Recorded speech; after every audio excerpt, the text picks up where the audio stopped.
Hello friends, welcome to WiFi concept. WiFi concept में आप सभी का स्वागत है। तो यहाँ पर रेलवे ग्रुप डी का डॉक्यूमेंट वेरिफिकेशन और मेडिकल टेस्ट फाइनली स्टार्ट हो चुका है और कई जोन में आपका यहाँ पर डॉक्यूमेंट वेरिफिकेशन और मेडिकल टेस्ट चल रहा है। तो जिनका भी आगे डॉक्यूमेंट वेरिफिकेशन आने वाला है या मेडिकल टेस्ट होने वाला है और आप लोग को अगर कोई कन्फ्यूजन है कि कैसे होगा, क्या हो रहा है, क्या क्या डॉक्यूमेंट चाहिए, मेडिकल टेस्ट में कौन कौन सा टेस्ट हो रहा है, कौन कौन सा टेस्ट नहीं हो रहा है, जो टेस्ट हो रहा है वो किस प्रकार से हो रहा है, ये सारे डिटेल्स आपको इस वीडियो में देखने को मिल जाएगा।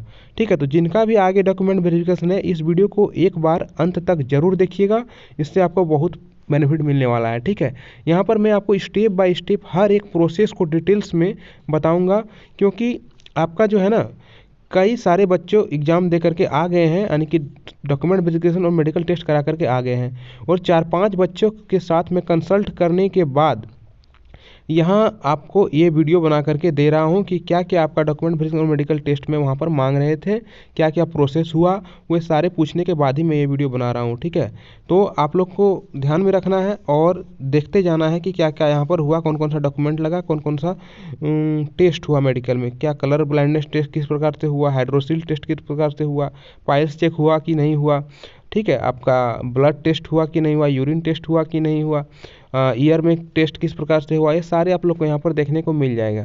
तो चलिए सबसे पहले शुरू करते हैं। सबसे पहले अगर बात करें तो सबसे पहले वहाँ पर मेडिकल नहीं होता है, सबसे पहले डॉक्यूमेंट वेरिफिकेशन होता है। क्या होता है? डॉक्यूमेंट आप जो लेकर के गए हैं उनका वेरिफिकेशन होता है। अच्छा, डॉक्यूमेंट वेरिफिकेशन अगर होता है वहाँ तो किस प्रकार से होता है?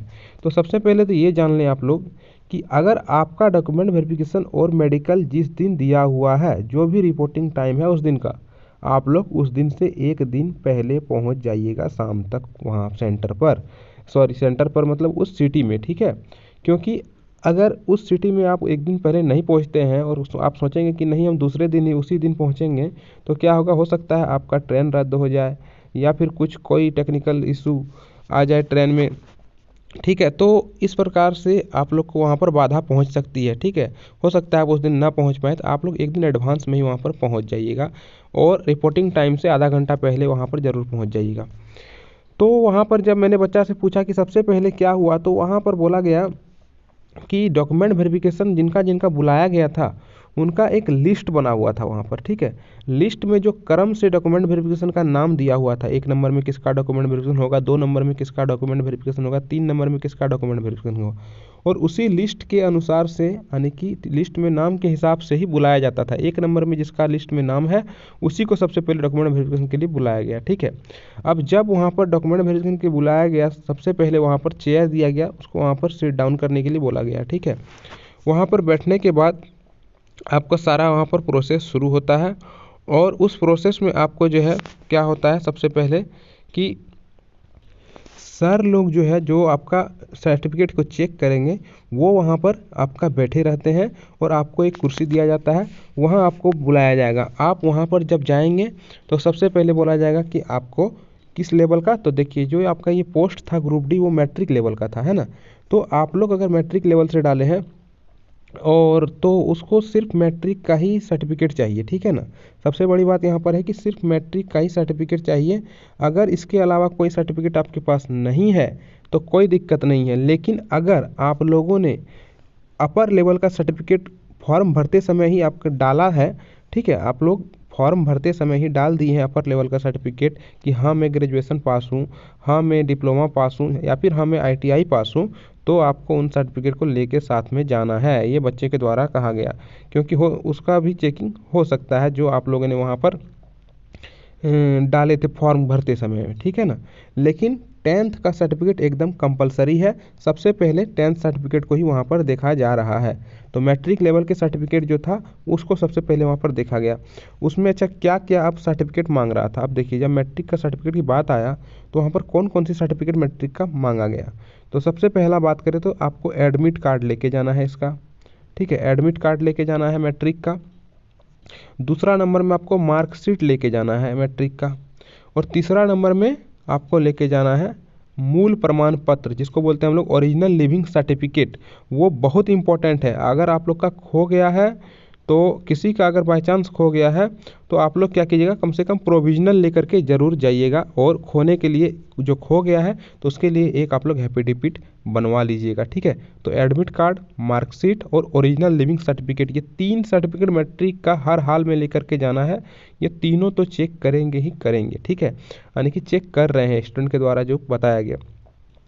तो ये सर्टिफिकेट हो गया आपका मैट्रिक लेवल का। उसके बाद अगर आप लोग इंटर लेवल का सर्टिफिकेट डाले हैं तो इंटर लेवल का भी सर्टिफिकेट को लेकर के जाइएगा, और अगर आप लोग आईटीआई का सर्टिफिकेट डाल के रखे हैं तो आईटीआई का भी सर्टिफिकेट लेकर के जाइएगा, या फिर आप लोग अगर ग्रेजुएशन का सर्टिफिकेट डाल रखे हैं तो उसको भी लेकर के जाइएगा। हो सकता है उनका चेकिंग ना हो, क्योंकि आपका बच्चे बता रहे हैं कि जो आपका ग्रेजुएशन लेवल का जैसे फॉर्म भरते समय में ग्रेजुएशन लेवल तक का नहीं अप्लाई किया तो वो कहाँ से देंगे, उसके लिए तो लेके जाना भी नहीं है, और उसके पास जो है उसका चेक भी नहीं होगा।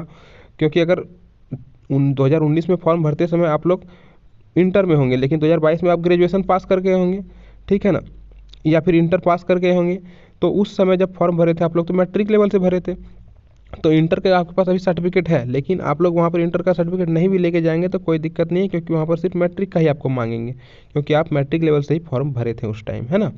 तो ये आपका यहाँ पर क्लियर हो जाना चाहिए। अगर अब बात करें मैट्रिक लेवल का सर्टिफिकेट की बात हो गया, उसके बाद कौन सा सर्टिफिकेट मांगता है तो उसको बताऊंगा, लेकिन इससे पहले जानिए कि ये जो सर्टिफिकेट आपको लेगा ये कितने कॉपी करके आपका मांगेगा। तो हर सर्टिफिकेट का वहाँ पर 2 कॉपी मांगा जा रहा है। सभी सर्टिफिकेट का कितना कॉपी मांगा जा रहा है, 2 कॉपी मांगा जा रहा है, लेकिन मेरा सलाह मानिए आप लोग कम से कम 4 कॉपी सर्टिफिकेट, हर एक सर्टिफिकेट का जो है 4 कॉपी करा के ज़रूर लेकर के जाइएगा। आपके पास 2 कॉपी एक्स्ट्रा रहेगा तो अच्छी बात है, ठीक है ना, लेकिन वहाँ पर 2 कॉपी ही मांगा जा रहा है। ये हो गया। अब दूसरा नंबर में अब आता है आपका, अगर आप लोग ओबीसी से बिलोंग करते हैं तो ओबीसी सर्टिफिकेट, अगर आप लोग एससी से बिलोंग करते हैं तो एससी सर्टिफिकेट, एसटी से बिलोंग करते हैं तो एसटी सर्टिफिकेट, या फिर ईडब्ल्यूएस से बिलोंग करते हैं तो ईडब्ल्यूएस सर्टिफिकेट वहाँ पर दूसरा नंबर में मांगा जाता है। तो ओबीसी वाले अपना एनसीएल बना लिए होंगे, और ये जो है आपका ओबीसी सर्टिफिकेट आप वहाँ पर दिखा देंगे। ये अब बात होती है कि किस लेवल का सर्टिफिकेट चाहिए, तो वहाँ पर एसडीओ लेवल तक का भी सर्टिफिकेट चल जा रहा है, और डीसी या फिर डीएम लेवल का भी सर्टिफिकेट आपका वहाँ पर चल जा रहा है।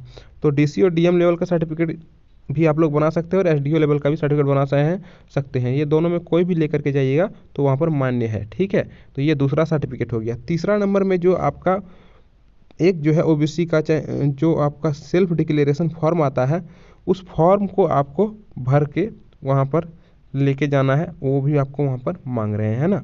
ये आपको नोटिफिकेशन में दिया हुआ है, जहाँ से आपका ओबीसी सर्टिफिकेट नोटिफिकेशन में दिया हुआ था उसी के नीचे में सेल्फ डिक्लेरेशन फॉर्म एक मिलता है, उसको आप लोग जेरॉक्स करा के निकाल लीजिएगा प्रिंट आउट, और उसको भर लीजिएगा, ठीक है ना। ये आपका मांगा जाता है। अब इसके बाद एक बात है, यहाँ पर सभी सर्टिफिकेट का 2 कॉपी मांगा जा रहा है, ठीक है। कितने कॉपी मांगे जा रहा है, 2 कॉपी, लेकिन आपको कितने करा के जाना है, 4 कॉपी। अब उसके बाद अगर बात करें कि कौन सा सर्टिफिकेट मांगा जा रहा है, तो उसके बाद आपका मांगा जाता है एक 5 पासपोर्ट साइज का फ़ोटो, जो कि बहुत इंपॉर्टेंट है, इसको ध्यान में रखिएगा। 5 पासपोर्ट साइज का फ़ोटो मांगा जा रहा है, लेकिन आपको कम से कम 10 पासपोर्ट साइज का फ़ोटो करा के लेकर के जाना है, ठीक है। हो सकता है कहीं और आपका जोन में एक्स्ट्रा मांग ले, है ना, तो इसलिए आप लोग 5 के स्थान पर 10 पासपोर्ट साइज का फ़ोटो करा करके ले जाइएगा। उसके बाद ये सारा हो जाने के बाद, ये सब सर्टिफिकेट चेक हो जाने के बाद आपको आगे बुलाया जाता है, और आगे फिर एक बार क्रॉस चेकिंग होता है कि कहीं कोई गलती तो ना हो। इसके लिए क्रॉस चेकिंग आगे एक बार होता है, तो 2 बार आपका सर्टिफिकेट चेक होगा। अगर आप बात करें जो बच्चे परेशान हैं कि मेरा सीबीटी के जो कंप्यूटर बेस्ड टेस्ट हुआ था उसका एडमिट कार्ड खो गया है, या फिर पीईटी का एडमिट कार्ड खो गया है, तो क्या वहाँ पर पीईटी या फिर सीबीटी का एडमिट कार्ड मांगा जा रहा है? नहीं, पीईटी या फिर सीबीटी का एडमिट कार्ड से उसको कोई मतलब नहीं है, वहाँ पर नहीं मांगा जा रहा है, ठीक है। लेकिन अगर आपके पास पीईटी या सीबीटी का सर्टिफिकेट एडमिट कार्ड है तो आपको लेकर जाना है, ठीक है। लेके साथ में जाने में क्या जाता है, लेके जाइएगा, हो सकता है आपके जोन में मांग ले, लेकिन वहाँ पर जितने भी बच्चों से मैंने पूछा हूँ वो बताए कि सीबीटी या फिर पीईटी का कोई भी एडमिट कार्ड नहीं मांग रहे हैं, है ना। तो इसको ध्यान में रखना है। अब यहाँ पर इतना ही डॉक्यूमेंट मांगा जा रहा है। अब बात करते हैं मेडिकल। देखिए अब यहाँ पर ये डॉक्यूमेंट वेरिफिकेशन आपका हो गया है उस दिन, ठीक है ना, आपका जिस दिन दिया गया था समय उस दिन आपका डॉक्यूमेंट वेरिफिकेशन हो गया। अब उसी दिन मेडिकल नहीं होगा, है ना, उसी दिन बोलिएगा मेडिकल होगा, तो मेडिकल उस दिन नहीं होगा। मेडिकल कब होगा, तो मेडिकल आपका उसके 1 दिन बाद बुलाया जाएगा, ठीक है ना। मेडिकल आपका उसके 1 दिन बाद बुलाया जाएगा। कहाँ पर बुलाया जाएगा वो आपको पहले ही बता देंगे। और आपका सारा डॉक्यूमेंट जो है दूसरे दिन आपका उसी मेडिकल डिपार्टमेंट में या फिर उसी हॉस्पिटल में पहुंच जाएगा, ठीक है। तो दूसरा दिन आपका मेडिकल होगा, दूसरा दिन आपका यहाँ पर मेडिकल हो जाएगा। अब मेडिकल जब दूसरा दिन आप देने जाइएगा तो वहाँ पर क्या क्या होगा ये चीज़ देखिए। सबसे पहले जैसे आप जाएंगे दूसरे दिन मेडिकल में, आपको सबसे पहली बात की ज़्यादा टेंशन में नहीं रहना है, आपको ज़्यादा उतावला भी नहीं होना है। एकदम सुबह सुबह आपको कुछ खा पी के नहीं जाना है। ये सब पहले ही जब डॉक्यूमेंट वेरिफिकेशन हो जाता है उसी दिन बता देता है लास्ट में कि जब आप लोग मेडिकल कराने जाइएगा तो कुछ खा पी के नहीं जाइएगा। और खा पी के नहीं जाना है, प्लस दूसरा नंबर बोला जाए क्योंकि खा पी के इसलिए नहीं जाना है क्योंकि यूरिन टेस्ट वगैरह होगा, है ना, तो इसलिए बोला जा रहा है खा पी के नहीं जाना है। और दूसरा आपका बोला गया है कि समय पर पहुंच जाना है। तीसरा बोला गया है ज़्यादा टेंशन या तनाव में नहीं रहना है, उससे क्या होगा बीपी घट बढ़ सकता है। तो ये सब चीज़ें यहाँ पर के कारण बोला जाता है। तो जैसे ही आप वहाँ पर दूसरे दिन पहुँचते हैं मेडिकल टेस्ट के लिए तो आपको एक फॉर्म दिया जाता है, उस फॉर्म में आपको भरना पड़ता है। वहाँ पर लिखा हुआ रहता है कि क्या आप कभी आपका कोई जो है हड्डी फ्रैक्चर कहीं से हुआ है तो नहीं हुआ है, क्या आप चश्मा पहनते हैं तो पहनते हैं तो हाँ, नहीं पहनते तो नहीं, क्या आपने कोविड का वैक्सीन लगाया है कि नहीं, हाँ अगर लगाया है तो हाँ, नहीं लगाया है तो नहीं। तो नहीं और हाँ का एक ऑप्शन वाला रहता है, ठीक है, उसको भर लेना है फॉर्म को। वो एक रजिस्ट्रेशन के रूप में होता है, रजिस्ट्रेशन हो गया वहाँ पर, ठीक है ना। उसके बाद बुलाया जाएगा आपको इसके आपके मेडिकल टेस्ट के लिए।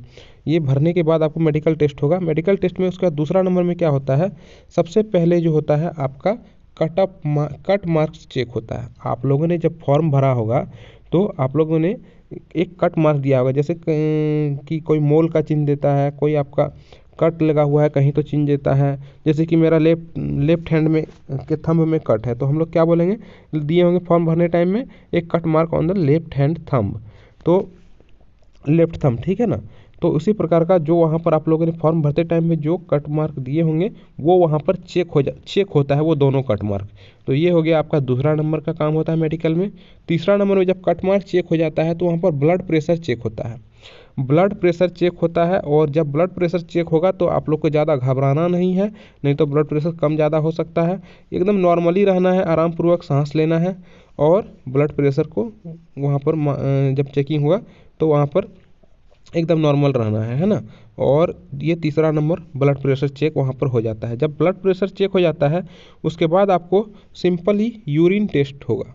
यूरिन टेस्ट में क्या होगा, यूरिन टेस्ट में आपका यूरिन लिया जाएगा और यूरिन का सैंपल लिया जाएगा, है ना, और वो अपने पास रख लेंगे, बाद में उसका जांच कर लेंगे, है ना। आपको सिंपली वहाँ पर यूरिन का सैंपल आपसे ले लिया जाएगा। ये यहाँ पर चार चीज़ हो गया। चार चीज़ होने के बाद अब आपका होता है एक सबसे बड़ी बात यहाँ पर जो आप लोग के हमेशा टेंशन रहता है, हाइड्रोसील और पाइल्स। तो ये टेस्ट होता है, ठीक है। यूरिन टेस्ट होने के बाद अब हाइड्रोसील का टेस्ट होता है और पाइल्स का टेस्ट होता है। अब देखिए हाइड्रोसील टेस्ट और पाइल टेस्ट कैसे होता है आप लोग जानिए। सबसे पहले बात तो आपको वहाँ पर हाइड्रोसिल टेस्ट या फिर पाइल टेस्ट करने के लिए अंदर में जब बुलाया जाएगा तो आपको बोलेगा कपड़ा आप खोल लीजिए, ठीक है ना। तो पैंट आपको उतारना पड़ेगा और पैंट उतारने के बाद आपको जो है आगे से टच तो नहीं करेंगे लेकिन सिर्फ देखेंगे कि हाँ बड़ा छोटा तो नहीं है, जो बड़ा छोटा तो नहीं है, और लेकिन अगर ज़्यादा बड़ा है तो आपको दिक्कत आ सकती है। और अगर बोला कि छोटा हल्का सा अगर बड़ा छोटा है तो बच्चे बता रहे थे कि कोई दिक्कत नहीं है, वो आगे मतलब वो चल जा रहा है ना, तो कोई दिक्कत नहीं होगा। हाइड्रोसिल टेस्ट में यही होता है।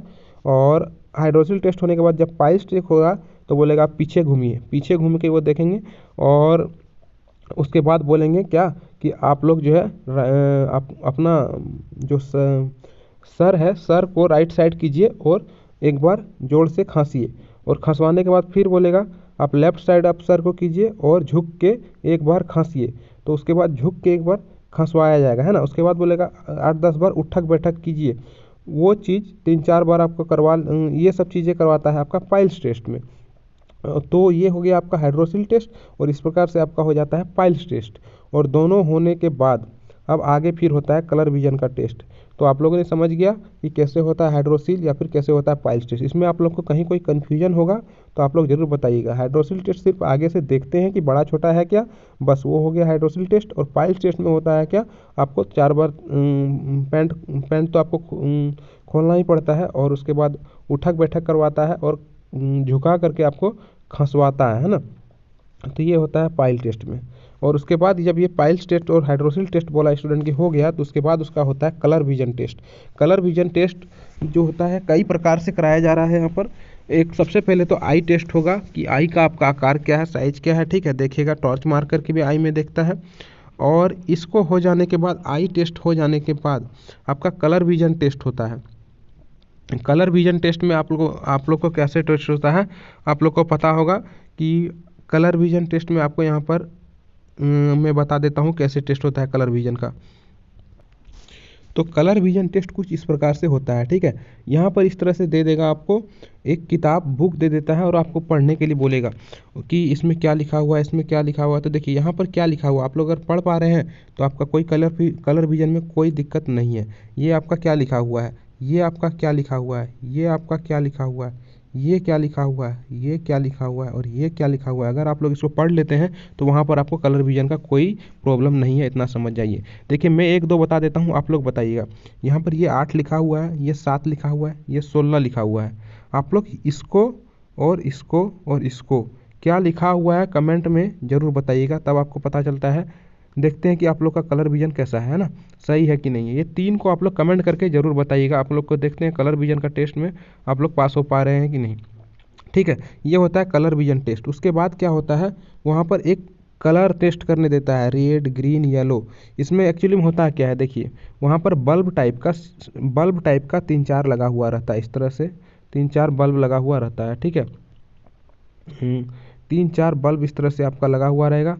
और इस बल्ब में कभी ये वाला जलेगा, कभी ये वाला जलेगा, कभी ये वाला जलेगा, फट फट जलेगा, तुरंत तुरंत बदलेगा, ठीक है ना। ये रेड जल गया, ये येलो जल गया, ये आपका ग्रीन जल गया, ठीक है ना, ये वाइट जल गया। तो ये 3-4 कलर का बल्ब दिया हुआ रहता है, फट फट चेंज होगा। आपको तुरंत तुरंत बताना है कौन कौन कलर आ रहा है, ये कौन सा कलर आ गया, ये कौन सा कलर आ गया, ये कौन सा कलर हुआ, ये कौन सा कलर हुआ, फट फट आपको जवाब देना है। तो आप लोग अगर आई सही है तो आप लोग तुरंत तुरंत बता दीजिएगा, है ना। और तीसरा नंबर में आपका कभी कभी क्या होगा कि आपका इस तरह से होता है कि एक आंख बंद कर लेगा और बोलेगा कि वहाँ पर कुछ कलर रखा हुआ रहता है। तो पूछेगा एक आंख बंद करके इस बार कि वहाँ पर कौन सा कलर रखा हुआ है, जैसे ये जो कलर है कौन सा है।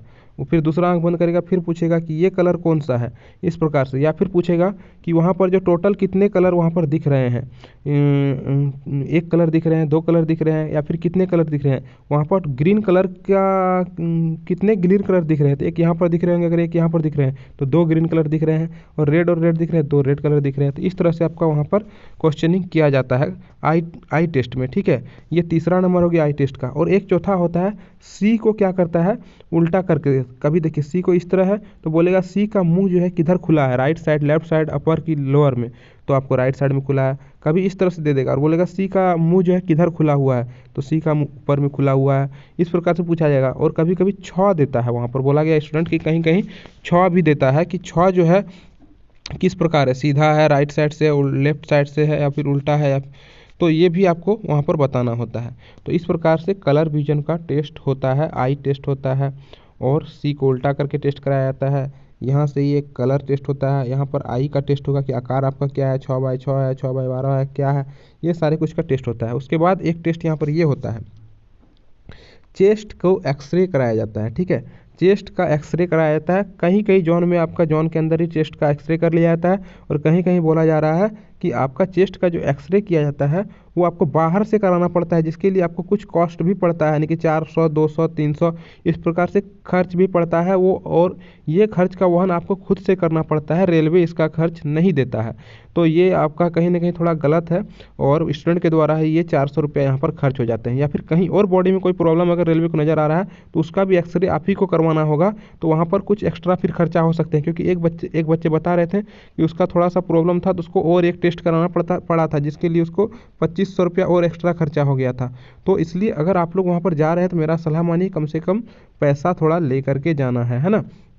तो एक्सरे होता है यहाँ पर चेस्ट का, ये भी एक टेस्ट वहाँ पर हो जाता है। ये सारे टेस्ट होता है। इसके अलावा अगर बात करते हैं कि और कोई टेस्ट होता है क्या सर, तो और कोई टेस्ट यहाँ पर होता है क्या सर, ये बात अगर बात करें, जैसे कि शुगर टेस्ट होता है क्या सर, आपका ब्लड टेस्ट क्या हुआ सर, ब्लड टेस्ट के बारे में नहीं बताएं। तो ये जो है आपका ब्लड टेस्ट वगैरह, शुगर टेस्ट वगैरह, ये सब कहीं कुछ टेस्ट वहाँ पर नहीं हो रहा है। जितना मैं यहाँ पर टेस्ट बता दिया हूँ यही टेस्ट होता है, इसके अलावा वहाँ पर कोई टेस्ट नहीं होता है। वहाँ पर ईयर का टेस्ट भी नहीं होता है। अगर आप बोल रहे हैं कान का, तो ईयर का भी टेस्ट नहीं होता है। क्योंकि अगर सिंपली जाने कि आप लोग कोई क्वेश्चन रेलवे कर रहा है और आप लोग जवाब दे रहे हैं, तो ऐसे भी वहाँ पर समझ में आ रहा है कि बच्चे का कान सही है, तो टेस्ट करके क्या करेंगे। तो ईयर का भी टेस्ट नहीं होता है, ब्लड का भी टेस्ट नहीं होता है, शुगर का भी टेस्ट नहीं होता है। ठीक है, अब यहाँ तक सारे कुछ मैं बता दिया हूँ। जितना भी कन्फ्यूजन था आपको क्लियर हो गया होगा। अगर कोई कन्फ्यूजन है आप लोग कमेंट करके ऐसे पूछिएगा, ठीक है। लेकिन आगे थोड़ा सा आप लोग कुछ जान लीजिए और कि डीवी और मेडिकल में कितना दिन लगा। तो देखिए कहीं कहीं आपका 2 दिन में हो जा रहा है और कहीं कहीं आपको 3 दिन का समय, तो मैक्सिमम 3 दिन का समय लगता है और मिनिमम 2 दिन का समय लगता ही है। ठीक है, तो आप लोग जो है क्या कीजिएगा, और प्लस कितना पैसा लगता है देखिए। अगर आप लोग वहाँ पर रहेंगे, 3 दिन रूम लेकर के रहेंगे, तो कम से कम तो 3 दिन का अगर 400 वाला रूम भी, 300 वाला रूम भी लेते हैं तो 1500 रुपया 1200 रुपया खर्च हो जाता है। खाना पीना खाएंगे तो उसमें भी आपका 500-700 रुपया खर्चा हो जाएगा। उसके बाद आपका अगर एक्सरे अलग से कराना पड़ता है या फिर कोई और एक्स्ट्रा एक्सरे हो जाता है तो उसमें भी खर्चा हो जाता है। कहीं कहीं 1-2 फॉर्म का पैसा लेते हैं, 20 रुपया 25 रुपया करके, है ना। तो उस फॉर्म का जैसे पैसा लग जाता है। तो इस प्रकार से आपका अच्छा खासा पैसा वहाँ पर खर्चा हो जाता है। तो करीबन आपको 4 से 5 हज़ार रुपया हाथ में ले करके चलना है, क्योंकि वहाँ जाने के बाद कहीं कोई ऐसा प्रॉब्लम ना आ जाए कि पैसे की वजह से दिक्कत की सामना करना पड़े। तो 4-5 हज़ार रुपया आप लोग हाथ में रखिएगा, है ना। तो आप लोग को वीडियो कैसा लगा ज़रूर बताइएगा। जो भी बच्चे के द्वारा मुझे जानकारी मिला था, जो भी डॉक्यूमेंट वेरिफिकेशन में हुआ था और जैसे हो रहा है, वो चीज़ें यहाँ पर मैं बता दिया हूँ। वीडियो अच्छा लगे तो एक बार लाइक कीजिएगा, क्योंकि आपका लाइक ही हमारा मोटिवेशन का काम करता है। और आप लोग सब्सक्राइब करके जो है चैनल से जुड़ जाइए, ठीक है। सब्सक्राइब करके चैनल से जुड़ जाइए, क्योंकि आपका रेलवे से रिलेटेड जितने भी इंपॉर्टेंट खबर है आप लोग को समय समय पर यहाँ पर मिलता रहेगा, ठीक है। मिलते हैं नेक्स्ट वीडियो में। बहुत बहुत धन्यवाद वीडियो देखने के लिए।